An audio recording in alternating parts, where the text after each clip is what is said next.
We want to now take you to a discussion with our friend Jamal Bryant, who's been on our air before. Pastor Bryant, are you with us? I'm still with you. Thank you, sir, for joining us. We really appreciate it. I'm sure you're very busy today. I just wanted to get your take on what you just heard, not only from the attorney Marilyn Mosby, but also Elijah Cummings, who says we did witness history today in that something happens and nothing happens, but today something definitely happened.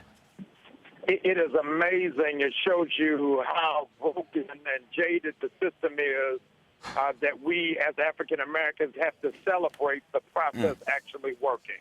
That we have to get to a moment of pause and see people around the community literally in tears today because so many of us have lost confidence in the system. And so while we realize this is not the end of the journey, we're glad to at least be on the right road. Pastor Bryant, there was something that I've just been thinking about this while I was listening to Congressman Cummings and also to Marilyn Mosby. And we've been in the media. There have been a lot of reports, obviously, around the protests. But I want your take, sir, because you've been heavily involved in those protests. Had those protests not happened, based off that video evidence that everybody saw around the world, would we be here today? Absolutely not. We wouldn't be here. He represents really a countless number of nameless and faceless Freddie Grays whose names are not in the news cycle and whose names are not connected to a hashtag on social media. And that's why we have to move forward. This afternoon, the community is rallying at the Baltimore City Jail just so that we remain centered and focused and realize we're appreciative of the battle, but there's still a larger war in front of us. So on that topic, Freddie Gray being one of many and just really a symbol in so many ways, as we move forward, you have said very clearly and very publicly that someone needs to be held accountable for Freddie Gray's death. Is this going to help assuage the situation? Is this going to calm people, possibly not just in Baltimore, but around the country for a little while? I don't think you even realize the magnitude of what's getting ready to happen. The shock therapy that America is going to endure for the 6 o'clock news to have to see the mugshots of police officers on TV is going to make an adjustment. While all this week we've been talking about teenagers as thugs, but have never ascribed such a title to police officers. When you read that litany list of charges that they're being dealt with and knowing warrants are being sent out for their arrest, even as we speak, the conversation is going to be adjusted to how America has, in fact, shielded police but left a lot of citizens vulnerable. So it begins a long odyssey for us for healing and renewal. So do you think this level of arrest against these police officers is unprecedented in these type of cases from what you've been following? Well, this is what you have to put in the context.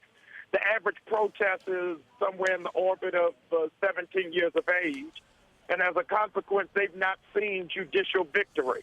When they were 15, they remember Trayvon Martin being killed and George Zimmerman walking. They remember Michael Brown and Darren Wilson walking. They remember Darren Wilson and watching him die and nothing happening.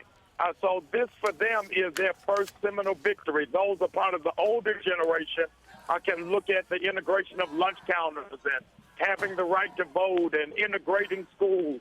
But for this generation, this is our first landmark victory in the fight for civil rights. And Pastor Bryant, dovetailing with what you just said, that people are celebrating just for the system to be working the way it's supposed to, that echoes what Elijah Cummings just said, which is young people had to protest just to get to this point now where this is due process. This is the right of Freddie Gray to, and I'm still, and Gigi and I have been here on the air talking about this all day long, but it wasn't until, as reporters, we report on these all the time, these cases of young, typically African-American boys that are imprisoned or arrested by police officers. But it wasn't, I don't think, until Marilyn Mosby sort of point-blank said that these officers, Mr. Freddie Gray, looked them in the eye, these officers illegally arrested him, and a week later, Mr. Freddie Gray was dead. I think for me, it took my breath away.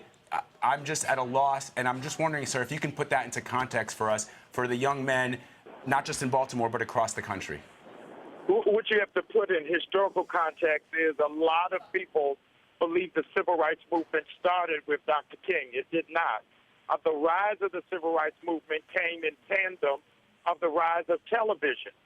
When people began to witness fire hoses and dogs being unleashed on protesters in Selma, Montgomery, and Birmingham, sympathizers from the North said, this can't be happening in this country. And so you're seeing a surge of the civil rights movement, not from any orator, any organization, but through the power of the technology of smartphones, who are making us see it, from what you witnessed from the illegal arrest of Freddie Gray to even to the unfortunate demise and murder of Walter Scott in North Charleston. And so technology is playing a big hand in this whole civil rights movement. And leaders have said that the police-community relations issue is the civil rights movement of this generation. Do you believe that? Absolutely. It is without a second place. This is the issue that history, long after us, will record was the critical moment. I've said on several occasions this year we celebrate the 50th anniversary of the march from Selma to Montgomery. For my generation, Ferguson will be our Selma as the ground zero to where the civil rights movement 2.0 got started. Pastor Brian, I know you have to run, but I just want to ask you before you go. Elijah Cummings said that this is going to be a long process. This is just the first step. What will you be doing with the community to prepare them for this very, very long process? These charges will be, I know people may not believe this, but some attorneys that we've spoken to, including our own justice reporter, Paula Reed, believes that by charging these officers with so many charges, they will prove to be very difficult to prove. What are you doing to prepare the members, or what will you be doing to prepare the members of the community for this very long process? What will you be doing to prepare them for inevitably what we've already seen, for example, from the police unions, which is saying that these officers acted in a diligent manner? Well, I think that it's going to be a crash civics course class on what this due process really means. Our police commissioner, Bass, really set the people up for emotional failure by releasing that May 1st date and then yesterday pulling back saying it wasn't going to happen. The state's attorney coming out today giving full disclosure and charges gave us a sigh of relief. But we're going to have to be moving tirelessly through the community and the schools know that justice is not in a microwave, it's in a crock pot. So it takes a little bit longer if you want it cooked all the way through. All right. Pastor Brian, thank you so much for calling in, sir. We appreciate it.